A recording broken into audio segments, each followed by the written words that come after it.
I used to have these dreams where kelp fronds wrap around me, pulling me down tighter and tighter. I would hear these voices, advocate for us. As I accept these voices, the grip loosens and I am back to the safety of the shores, overlooking the great African sea forest. This is one of the world's richest life support systems, and I knew that I needed to protect it.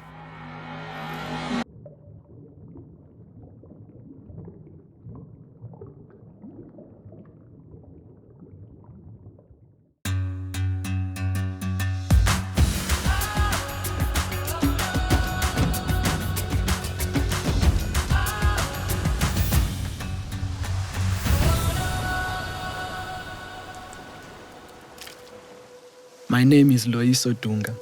I'm a marine biologist. I come from a township called Khayelitsha in the southern tip of Africa. When I went for my first free dive, I felt this strong sense of belonging.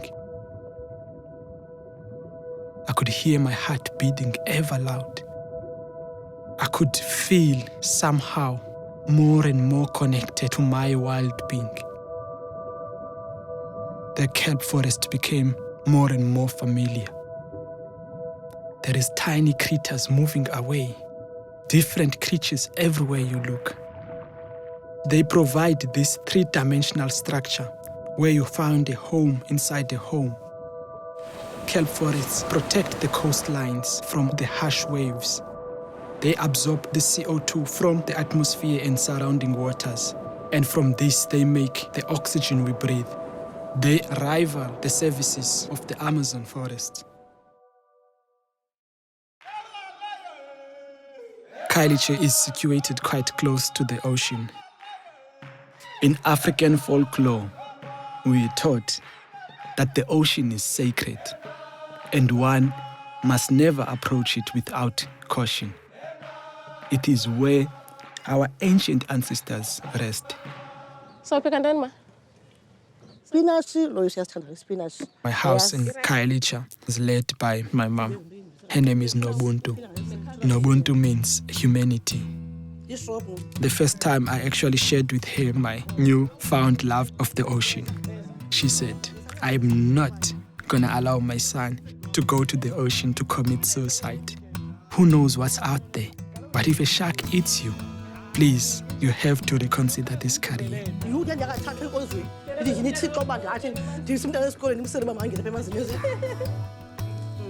My grandfather came to stay with us because of his blindness. We've been having discussions about the different worlds we grew up in.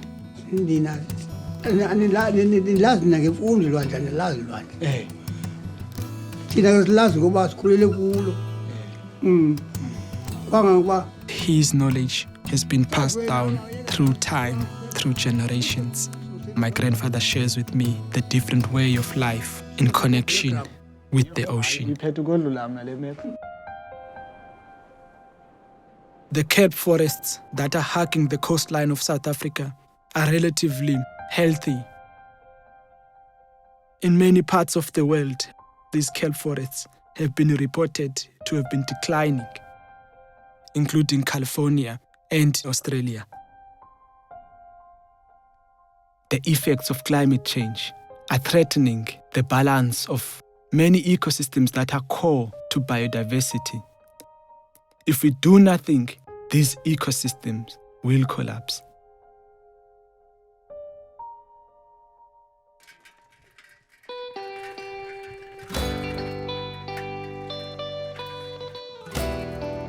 Ike. How are you? Nice to meet you. It was really amazing to meet up with Loyiso and have him teach me a little bit more about all the kelp forests. Whoa! Dude, look at this. Look, it's pretty massive, eh? I tell you. This one, unofficially call it Rastafari kelp. Because it just looks like, yeah, just like me. This is our future. Yeah. So we need to use every platform we can get to show people they function exactly the same way as the forest we know on land. Ooh, this one's a beauty, look. Can you see the different shades of thickness? Yes. So inside this part, yeah, that's where all the babies are. Okay, wow. I actually finally got to learn a lot more and just be a little bit more educated on what's underneath us and how important it is. 462. Woo. We have many surf breaks that are covered with kelp. It really is this love-hate relationship.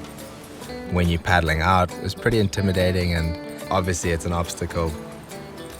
Mikey is an incredible surfer and a waterman, and these waters are our heritage. He has spent most of his life on the surface. I wanted to show him the beauty that is below.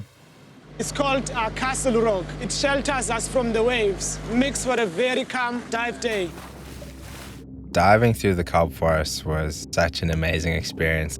It's crazy how much you see underneath there, and it's just really, really beautiful, and it's a real privilege to be able to have that experience.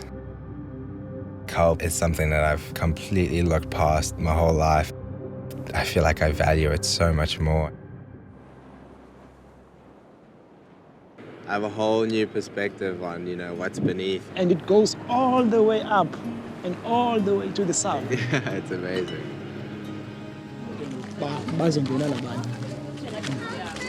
My grandfather shares with me a set of knowledge deemed different from my scientific knowledge, because he grew up very close to the ocean.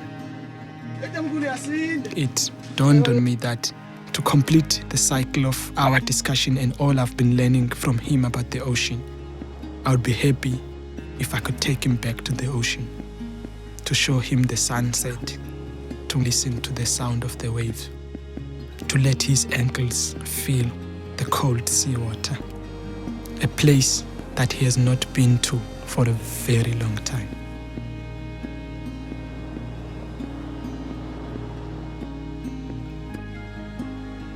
My dream, my mission is to educate the world, to share what kelp forests are, the role they play, and what is going to be our world without kelp forests.